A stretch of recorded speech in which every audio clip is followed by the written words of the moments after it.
Students, welcome to tricks by Tanushree class. ನೋಡಿ, ನಮ್ಮ ಕರ್ನಾಟಕ ಸರ್ಕಾರದಲ್ಲಿ ಯಾವುದೇ ನೇಮಕಾತಿ ಆಗಿಲ್ಲ. ಎಲ್ಲ ಯುವ ಜನರಲ್ಲೂ ಮೂಡುತ್ತಿರುವಂತಹ ಪ್ರಶ್ನೆ, ಒಳ ಮೀಸಲಾತಿ ಮುಗಿಯೋದು ಯಾವಾಗ, ನೇಮಕಾತಿ ಯಾವಾಗ ಅಂತ ಹೇಳಿ. ಈ ಎರಡೂ ಪ್ರಶ್ನೆಗೆ ನಾನಿವತ್ತು ಉತ್ತರವನ್ನು ತಂದಿದ್ದೇನೆ. ನಿಮಗೆ ಗೊತ್ತಿರೋ ಹಾಗೆ ನಮ್ಮ ಕರ್ನಾಟಕ ಸರ್ಕಾರದಲ್ಲಿ ಪರಿಶಿಷ್ಟ ಜಾತಿಯಲ್ಲಿ ಒಳ ಮೀಸಲಾತಿಯನ್ನು ಮಾಡಲಿಕ್ಕಾಗಿ ಏನು ಮಾಡಿದ್ದಾರೆ, ನ್ಯಾಯಮೂರ್ತಿ ಡಾಕ್ಟರ್ ನಾಗಮೋಹನ್ ದಾಸ್ ಆಯೋಗವನ್ನು ರಚನೆಯನ್ನು ಮಾಡಿದ್ದಾರೆ. ಆದರೆ ಅದು ತನ್ನ ರಿಪೋರ್ಟನ್ನು ಕೊಡುವಲ್ಲಿ ಏನಾಗ್ತಾ ಇದೆ ಅಂತಂದರೆ ಟೈಮ್ ತಗೊಳ್ತಾ ಇದೆ. ಯಾಕೆ ಅಂತಂದರೆ ಸುಮಾರು 1,16,00,000 ಚಿಲ್ಲರೆ 1,16,670,000 ಜನಸಂಖ್ಯೆ ಇರಬಹುದು ಅಂತ ಒಂದು ಪ್ರಿಡಿಕ್ಷನ್ ಇದೆ.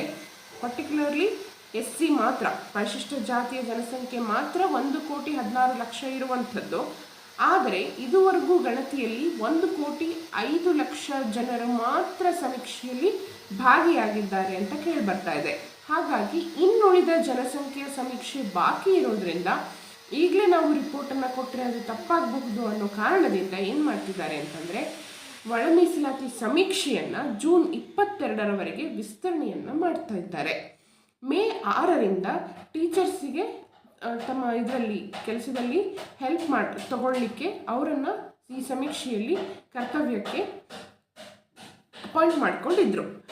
ಅವರನ್ನು ಈಗ ಜೂನ್ 6ರಿಂದ ತಮ್ಮ ಕರ್ತವ್ಯಕ್ಕೆ ವಾಪಸ್ ಮರಳಬೇಕಾಗಿರೋದ್ರಿಂದ ಅವರನ್ನು ಕೆಲಸದಿಂದ ಬಿಡುಗಡೆ ಮಾಡಿದ್ದಾರೆ. ಅದಕ್ಕಾಗಿ ಏನು ಮಾಡ್ತಾ ಇದ್ದಾರೆ, ಕರ್ನಾಟಕ 1, ಬೆಂಗಳೂರು 1, ಗ್ರಾಮ 1 ಅನ್ನುವಂತಹ ಯೂನಿಟ್ಗಳನ್ನು ಸಹಾಯಕ್ಕೆ ತಗೊಂಡು ಅವರೇ ತಮ್ಮಷ್ಟಕ್ಕೆ ತಾವೇ ಪರಿಶಿಷ್ಟ ಜಾತಿಗೆ ಸೇರಿರುವಂತಹ ಜನರು ತಮ್ಮಷ್ಟಕ್ಕೆ ತಾವೇ ಬಂದು ನೋಂದಣಿ ಮಾಡಿಸೋ ರೀತಿಯಲ್ಲಿ ಒಂದು ವ್ಯವಸ್ಥೆಯನ್ನು ಮಾಡಿದ್ದಾರೆ. ಸೊ ಈ ಸಮಯವನ್ನು ನೀವು ಯಾವುದಕ್ಕೂ ಬೇಸರ ಮಾಡಿಕೊಳ್ಳದೆ, ಯಾರಿಗೂ ಶಪಿಸದೆ, ನಿಮ್ಮ ಮುಂದಿನ ಓದಿಗೆ ಯಾವ ರೀತಿ ಅನುಕೂಲ ಬೇಕೋ ಆ ರೀತಿ ಮಾಡ್ಕೊಳ್ತಾ ಹೋಗಿ, ಓದಿರೋದನ್ನೇ ಮತ್ತೆ ರಿವಿಷನ್ ಮಾಡಿ, ಹೊಸದನ್ನು ಯಾವುದು ಓದಿಲ್ವೋ ಅದನ್ನು ಓದ್ಕೊಳ್ಳಿ. ಈ ರೀತಿ ನಿಮ್ಮನ್ನು ನೀವು ಸ್ಟ್ರಾಂಗ್ ಮಾಡ್ಕೊಳ್ಳಿ. ನಿಮ್ಮ ನಾಲೆಡ್ಜ್ ಏನಿದೆ, ಜ್ಞಾನವನ್ನು ವಿಸ್ತಾರ ಮಾಡ್ಕೊಳ್ಳಿ. ಅದನ್ನು ಬಿಟ್ಟು ಅವರನ್ನು ದೂಷಿಸಿದೆ, ಇವರನ್ನು ದೂಷಿಸಿದೆ, ನನ್ನನ್ನು ನಾನು ದೂಷಿಸ್ಕೊಂಡೆ, ಇದರಿಂದ ಯಾವ ಪ್ರಯೋಜನವೂ ಇಲ್ಲ.